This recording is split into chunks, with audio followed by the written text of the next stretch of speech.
Hey guys, so in this video we are going to do the fundamental duties of the Indian citizens as per the constitution. So as we know that कि जो India का constitution है original constitution उसमें fundamental rights तो दिए गए हैं but fundamental duties नहीं दी गई है right so even during the 1976 तब तक फंडामेंटल ड्यूटीज को इनकॉर्पोरेट नहीं किया गया था फिर जब इंटरनल इमरजेंसी हुई तब 42nd कॉन्स्टिट्यूशनल अमेंडमेंट के द्वारा आर्टिकल 51 ए को इनकॉर्पोरेट किया गया था जिसके अंतर्गत 10 फंडामेंटल ड्यूटीज इनकॉर्पोरेट हुई थी राइट और ये सब चीज इंस्पायर्ड हुई यूएसएसआर कॉन्स्टिट्यूशन से तो रशिया से पहले जो यूएसएसआर था नेशन वहां से ये इंस्पायर्ड होके 42nd कॉन्स्टिट्यूशनल अमेंडमेंट करके आर्टिकल 51 ए को ऐड किया गया जिसके अंदर 10 फंडामेंटल ड्यूटीज डाली गई सो आज की तारीख में भी जैसे मोस्ट ऑफ डेमोक्रेटिक कंट्रीज हैं जैसे यूएसए हो गई कनाडा हो गई फ्रांस हो गई वहां पे फंडामेंटल ड्यूटीज इनकॉर्पोरेट नहीं की गई है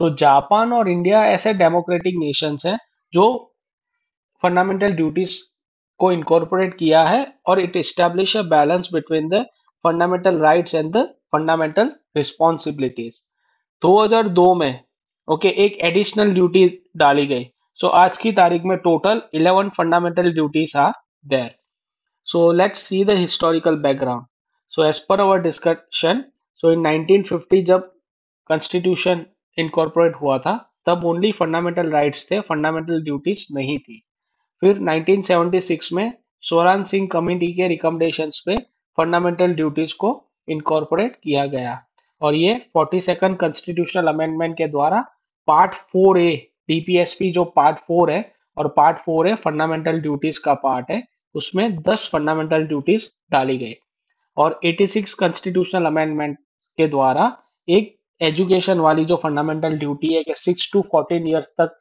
बच्चे हैं उनको एजुकेशन दिलवानी चाहिए तो वो फंडामेंटल ड्यूटी डाली गई राइट कुछ कुछ रिकमेंडेशंस नहीं भी थी एक्सेप्ट की गई थी स्वराज सिंह कमेटी की ओके सो कांग्रेस गवर्नमेंट तब मोस्ट ऑफ रिकमेंडेशन एक्सेप्ट की स्वराज सिंह की और बोला कि जो नॉन इंक्लूजन ऑफ ड्यूटीज हैं इन द ओरिजिनल कॉन्स्टिट्यूशन वो एक हिस्टोरिकल मिस्टेक है और वो हमने करेक्ट की है ऐसा बोला गया था सो let's see the fundamental duties तो जैसे नेशनल सिंबल्स को रिस्पेक्ट करना लाइक नेशनल सिंबल्स क्या है तो जैसे नेशनल फ्लैग है नेशनल एंथम है उनको रिस्पेक्ट करना ओके कॉन्स्टिट्यूशनल इंस्टीट्यूशंस को रिस्पेक्ट करना ओके कॉन्स्टिट्यूशन को रिस्पेक्ट करना आइडल्स को रिस्पेक्ट करना फ्रीडम स्ट्रगल को चेरिश करना ओके और जो नॉबल आइडल्स हैं उनको फॉलो करना नेशनल यूनिटी इंटीग्रिटी और सोवेनिटी को अपहोल्ड करना नेशन को सर्व करना ओके जब भी जरूर हो तब नेशनल सर्विस रेंडर करना ओके एंड डिफेंड करना कंट्रीज को इसके अलावा अगर देखें तो जैसे प्रमोट हार्मनी करना राइट ब्रदरहुड को फॉस्टर करना across the linguistic and regional differences okay women dignity को अपहोल्ड करना खुद के कल्चरल हेरिटेज को प्रिजर्व करना एनवायरमेंट को प्रोटेक्ट करना ये बहुत इंपॉर्टेंट है क्योंकि ये चीज डीपीएसपी में भी है ये चीज आपकी फंडामेंटल ड्यूटी में भी है और फंडामेंटल राइट भी है कि right to clean environment article 21 है okay so article 21 article 48 A in the DPSP and article 51 A G okay in the fundamental duties ये सब एनवायरमेंट के पर्सपेक्टिव से आपको देते हैं देन साइंटिफिक टेम्पर डेवलप करना ओके ह्यूमनिज्म का ह्यूमनिज्म की वैल्यू डेवलप करना तो ये सब चीजें आपको फंडामेंटल ड्यूटीज का कोड दर्शाता है right so we have to safeguard the public property avoid the violence okay pursuing the excellence in all the activities and providing the education to the children which are aged 6 to 14 years okay ये आपकी 11th fundamental duty है right now we'll see the features of the fundamental duties which are the features of the fundamental duties तो moral in nature है और civic in nature है जैसे for example अगर national flag है national anthem है उसको आपको रिस्पेक्ट देनी है तो वो एक आपकी सिविक ड्यूटी है as a citizen you have to respect that so वो सिविक नेचर है राइट और मोरल यानी जैसे जो भी फ्रीडम स्ट्रगल्स में जो पार्टिसिपेट किए गए हैं लोगों उनको रिस्पेक्ट करना, so it's your moral duty. So it means it's a blend of the moral principle and civic responsibilities.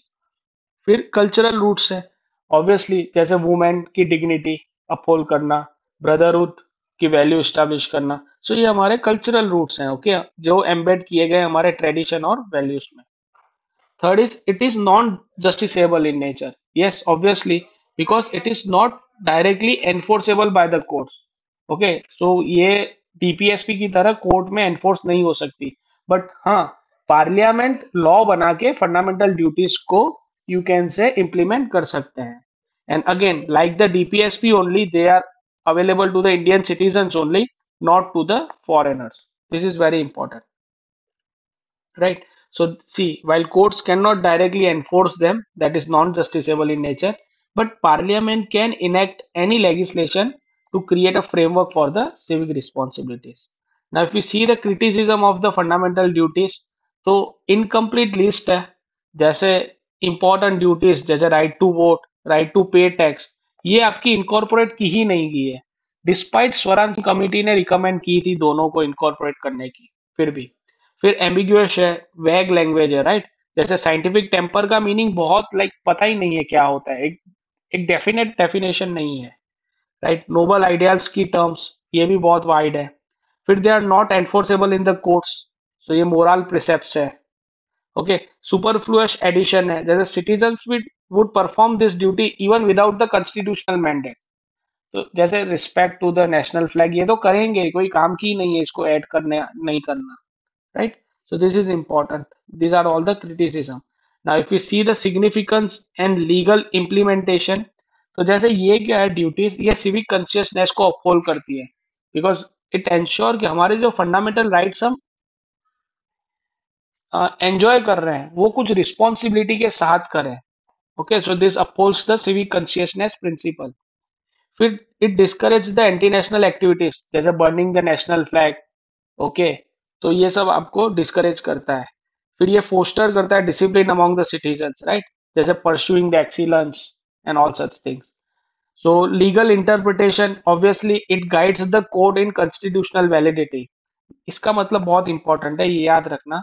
तो कोर्ट ने ऐसा बोला था कि अगर कोई भी लॉ आपका फंडामेंटल ड्यूटी को इम्प्लीमेंट करेगा और अगर वो लॉ आर्टिकल 14 और आर्टिकल 19 को वायोलेट कर रहा है, फिर भी उस लॉ को अपहोल्ड किया जाएगा. This is very important, I will repeat it. So how it guides the code in the constitutional validity. तो सुप्रीम कोर्ट ने बोला कि कोई भी अगर लॉ फंडामेंटल ड्यूटी को इम्प्लीमेंट कर रहा है और अगर वो आपका 14 और 19 आर्टिकल को वायोलेट कर रहा है, तो वो लॉ कॉन्स्टिट्यूशनली वैलिड गिना जाएगा. This is very important. Okay, so it's given here only. So now if we see the legal framework that supports the fundamental duties, तो जैसे वर्मा कमेटी इस्टेब्लिश की गई थी, इसका मेन पर्पस था कि इंडियन के लॉस को एनालिसिस करना और कौन से लॉस फंडामेंटल ड्यूटीज को ऑलरेडी इंप्लीमेंट कर रहे हैं, सो वो जानना इसका ऑब्जेक्टिव था. Okay, so it identified several loss implementing the fundamental duties, जैसे अनलॉफुल एक्टिविटीज प्रिवेंशन एक्ट.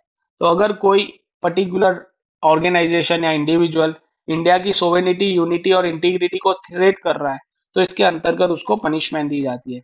फिर जैसे wildlife protection act, forest conservation act, तो ये लॉस एनवायरमेंट और वाइल्ड लाइफ के परस्पेक्टिव से बनाए गए हैं. फिर prevention of the insults to the national honour act, तो नेशनल फ्लैग और नेशनल एंथम की इंसल्ट प्रिवेंट करवाना. Protection of the civil rights act, right, so it punished the practices of untouchability and promoting the brotherhood, harmony among the different people. So this is very important. Okay, so these are the sample questions on the fundamental duties. So जैसे when were the fundamental duties incorporated in the Indian constitution, right? Obviously through the 42nd constitutional amendment act. Which committee recommendations led to the addition of fundamental duties? Which article of the Indian constitution contains the FD? Right, तो 51A है, क्योंकि 51 तो आपका DPSP है. Fundamental duties was added later through the 86 constitutional amendment. तो ये education वाली थी, right. So this one. And consider the following statement about FD. They are enforceable. Obviously, they are not enforceable. They apply to all the citizens. Yes. They were inspired by the USSR. Yes. Original constitution does not contain the 10 duties. See यहाँ पे आ जाता है UPSC में ये particular word आ जाता है जिसके कारण स्टेटमेंट रॉन्ग हो जाती है. ओरिजिनल नहीं था, राइट. इसको ऐड किया गया था. वैसे ही अगर बोल देंगे कि बेसिक स्ट्रक्चर ऑफ कॉन्स्टिट्यूशन का मीनिंग बता देंगे फिर लास्ट में लिख देंगे ओरिजिनल कॉन्स्टिट्यूशन में दिया गया है. So that is very important. So answer is B, right? So if you like the video, please hit the bell icon button and share it as much as possible.